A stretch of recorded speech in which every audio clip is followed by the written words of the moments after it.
ما به 3 طریق می آموزیم. اول به طریق اندیشه که اصیل ترین است.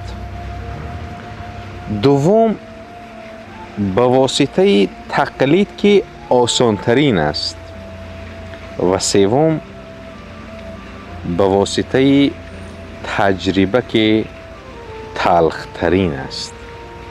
عزیزان، همیشه تلاش کنید که همه چی را به واسطه اندیشه بیاموزید تا اینکه با اصلی ترین روبرو شوید.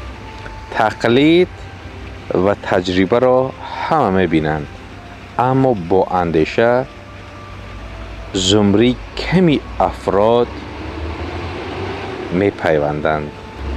شما از زمره اندیشمندان باشید. با مرکز خیرات بمانید تا بهترین ها را بشنوید.